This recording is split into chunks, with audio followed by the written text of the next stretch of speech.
Tony Ferguson went 12-0, finished almost every opponent in a bloodbath, and became the most feared man in the UFC's toughest division. It don't matter, I'm gonna hit you with, I don't care, I'm gonna hit you with anything I got. I'm gonna go crazy on your ass. I'm El Cucuy, dude, I never quit. I'm coming after your ass, buddy.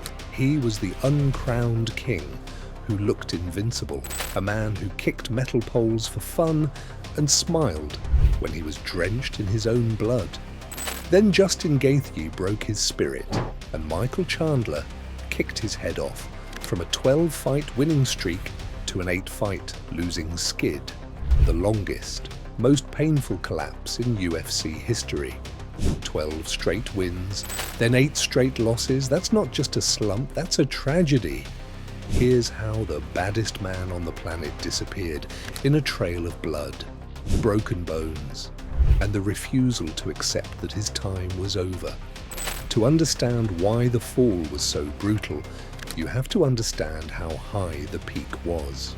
Between 2013 and 2019, Tony Ferguson wasn't just a fighter, he was a phenomenon. While the rest of the world was hiring expensive striking coaches, Tony was in Big Bear, California, building his own equipment, training like a madman. He called it controlled chaos. The rest of the world called it insane. He spent hours kicking metal poles to deaden the nerves in his shins. He did parkour-style rolls in the middle of a fight. He was a glitch in the Matrix, a fighter impossible to prepare for because you couldn't teach what he did. Look at the Edson Barboza fight. Barboza was a world-class striker, a man who turned shins into baseball bats. Tony walked through his kicks, got drenched in blood, and smiled. He dragged Barboza into deep water and drowned him with a Darce choke. For 6 years, this wasn't fighting, this was extermination. He didn't just beat champions like Rafael dos Anjos and Anthony Pettis, he changed them. By 2017, Tony Ferguson was inevitable, the most feared man in the sport, the uncrowned king of the lightweights. But even with all his success, there was one thing missing, one name, forever linked to his. Not because of an epic fight, but because of an epic missed opportunity. Khabib Nurmagomedov. This was the ultimate clash of styles, the unstoppable force against the immovable object. The UFC tried to make it happen 5 separate times, and 5 times the universe said no. Think about that 4th one. Tony Ferguson, a man who survived car crashes and brutal wars, defeated by a piece of plastic on a studio floor. It became the most cursed rivalry in sports history, but while the world waited for the dream fight, Tony started believing his own hype. He thought he was untouchable. He thought the rules of biology didn't apply to him. And that's when the UFC gave him Justin Gaethje. May 9th, 2020. The world was in lockdown, but the UFC was back. Tony Ferguson stepped in against Justin Gaethje. Most expected another Tony masterclass. Instead, we witnessed a massacre.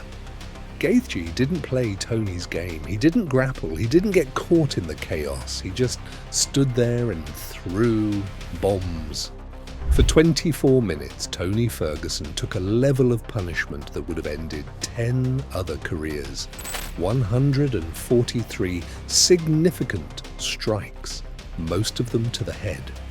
Without a crowd to drown out the noise, you could hear every punch landing, like a wet whip hitting meat. You could hear the orbital bone shatter. You could see the aura cracking in real time. But here's the problem with being the boogeyman. You don't know when to quit. Tony's toughness, the very thing that made him a god, became his curse. He refused to go down until his body literally malfunctioned. In the 5th round, after a final jab, Tony did something we had never seen. He shook his head. He didn't fall. He just broke. When the referee finally stepped in, the Tony Ferguson we knew was gone. He entered that arena as a god and left as a man beaten into a different version of himself. The invincibility was dead. Many thought the Gaethje fight was a fluke, but in MMA, damage is a debt that always gets collected with interest. Tony returned just 7 months later against Charles Oliveira. Oliveira didn't just beat Tony, he dismantled him. He caught Tony in an armbar so deep, the entire arena winced. Tony didn't tap. He sat there, his arm popping, stretching, staring at the clock. It was legendary toughness and dangerous delusion. Tony believed that because he didn't tap, he hadn't really lost. But the world saw a man a step behind. The speed was gone. The timing was off. But Tony never fixed the holes. He went back to the same camp, the same weird training, the same yes men who told him he was still the best striker in the world. While the division evolved, Tony stayed still. He was training for 2015 in a 2021 world.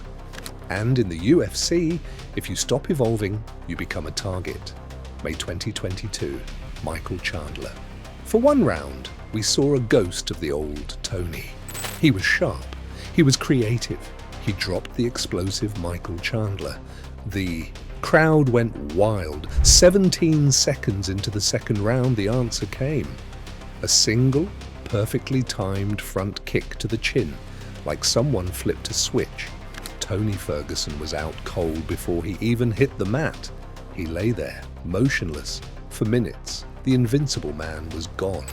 In his place, a vulnerable fighter. Let down by a body that couldn't keep up with his mind anymore. This wasn't just a knockout, it was the end of the boogeyman. Most fighters would have retired after the Chandler knockout. Tony Ferguson did not. He fought 5 more times, each one harder to watch than the last.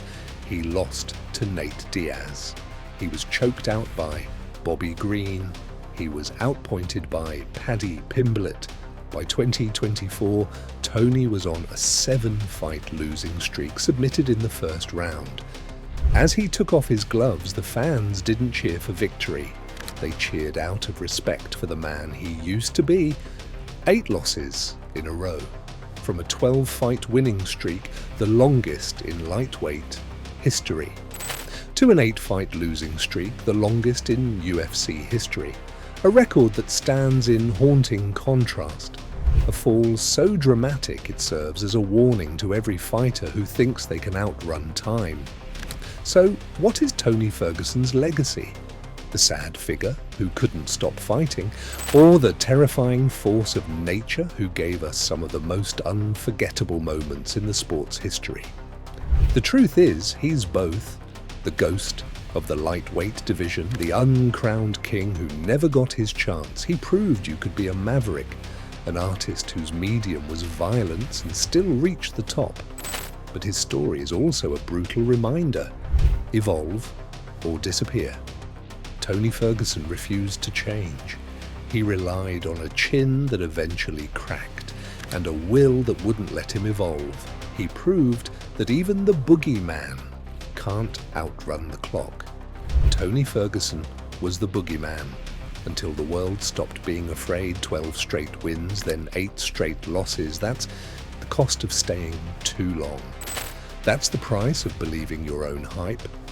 But the cycle never stops. Another fighter once had a legendary run, looked unbeatable for years, and then lost it all in a single moment. His name was Kamaru Usman, and one kick changed everything. That story is next.